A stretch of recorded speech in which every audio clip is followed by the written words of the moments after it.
Okay, in the last video, we reached to this point. We reached to this point that we will draw a Gaussian surface around the charge distribution, and we will calculate the electric field on that surface.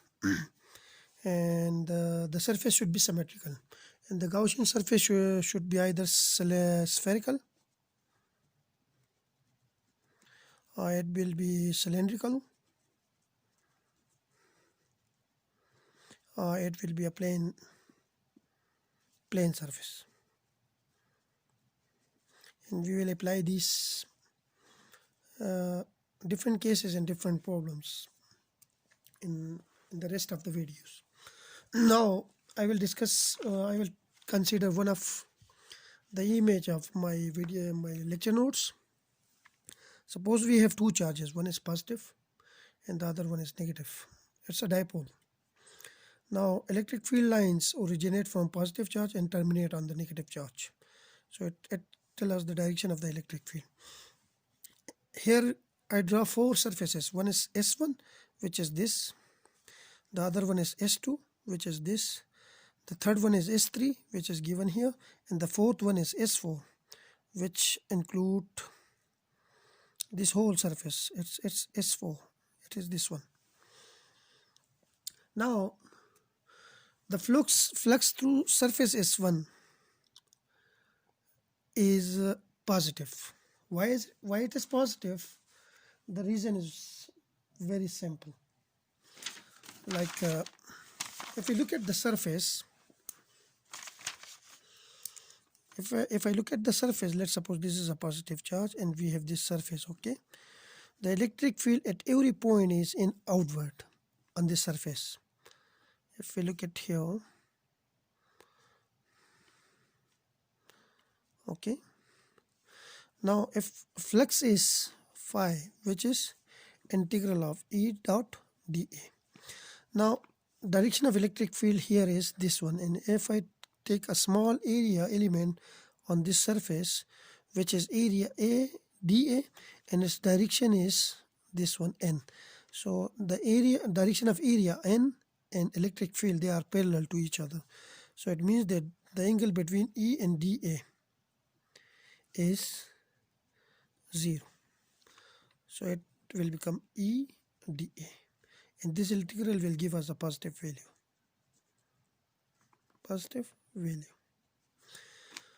But if I look at the surface S2, then the flux will be negative. The reason again is very simple. This is the negative charge, and we have this Gaussian surface, electric field line moving inward. Okay, so this is the direction of electric field lines, electric line of force. Now here the direction of electric field line is inward, which is E. If I take a small area element on this surface, which is an area dA, and its direction will be this one, N.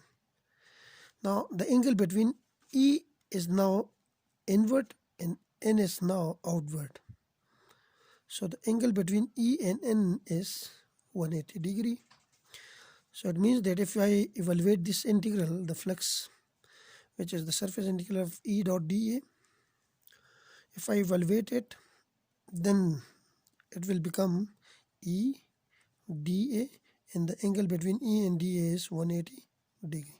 So from this I already got a negative sign from here, which is surface integral of E into dA, and this integral is positive. If a positive value multiplied with a negative value will give us a negative value. So the flux will be negative on this surface S2. Now if we look at the surface S3, then the flux will be 0 here. And the reason is very simple, because this surface does not contain any charge. So according to Gauss law, the flux through any surface will be equal to 1 over epsilon time the total charge enclosed by the surface. If the charge enclosed by this surface is 0, then the flux through the surface will also be equal to 0. And the other reason is, like if we have how many line passing through entering this surface on the top. There are 4 lines, 1 2 3 4 lines entering this surface on the top, and similarly 4 lines leaving the surface on the bottom line, on the bottom of this surface. So the number of lines, electric field line entering a surface is equal to the number of line leaving a surface. So there are 2 kinds of flux now. One flux which is on the top surface, which is positive, and the other flux is on the bottom surface, which is negative, and their summation is always equal to 0. So the flux through surface S3 will be equal to 0. Now if you look at S4, then the flux through this S4 is also equal to 0.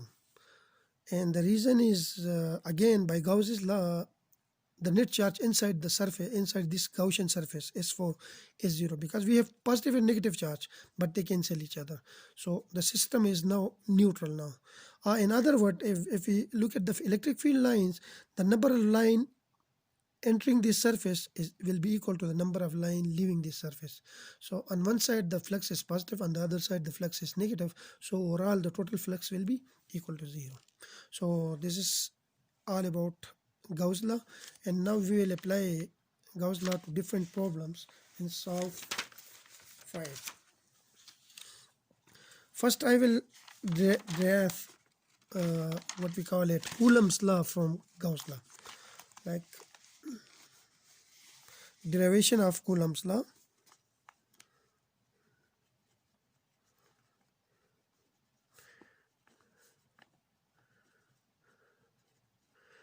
Coulomb's law from Gauss law.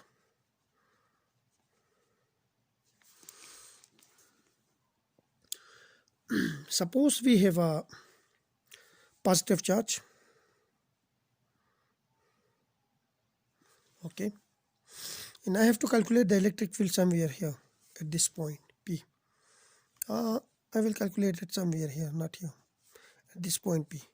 For that I will draw a Gaussian surface, which is a spherical surface around this charge. So this is the Gaussian surface now. This is the Gaussian surface.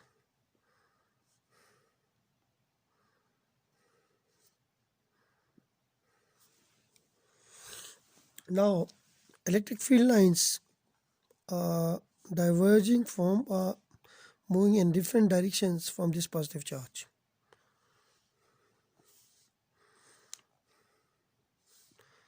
These are the electric field line, direction of line of force.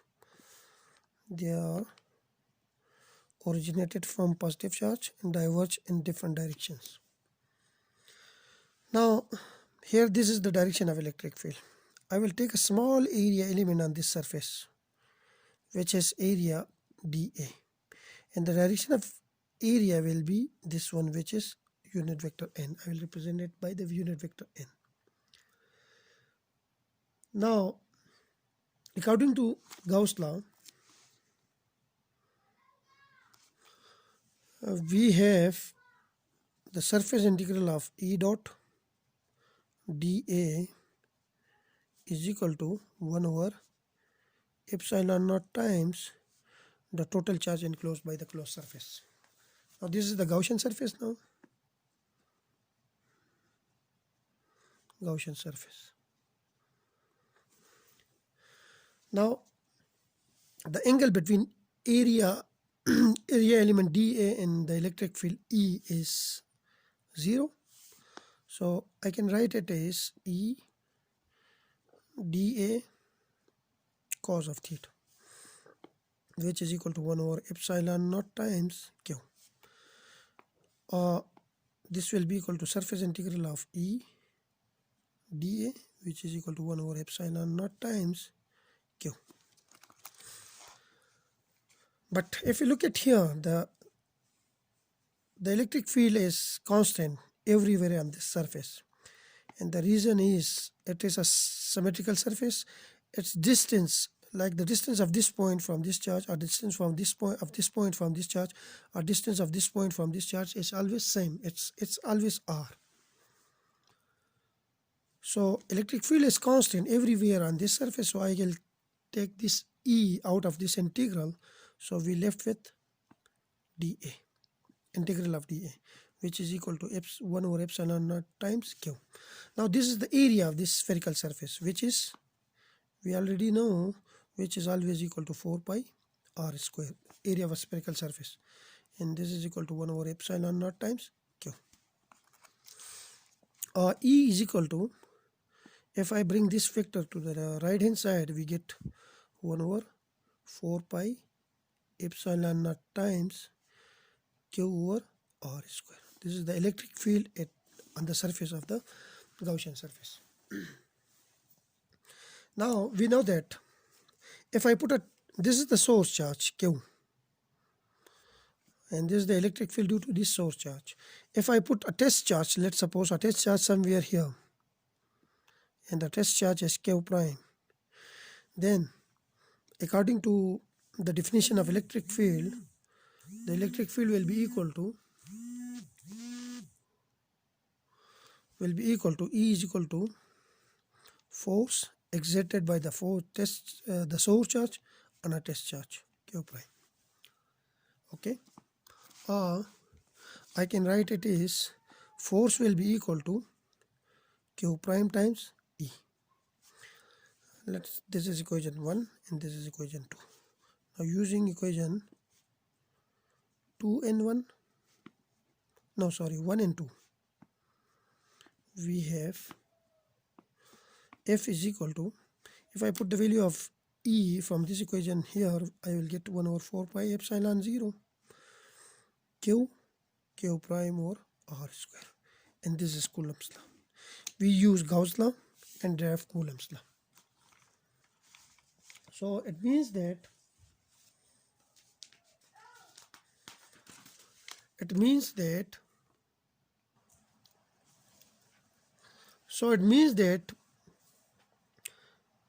Gauss law is more fundamental than the Coulomb's law, because we already derive Coulomb's law from Gauss law. So Gauss law is more fundamental than Coulomb's law. So Coulomb's law is a generalized case of Gauss law. Thank you.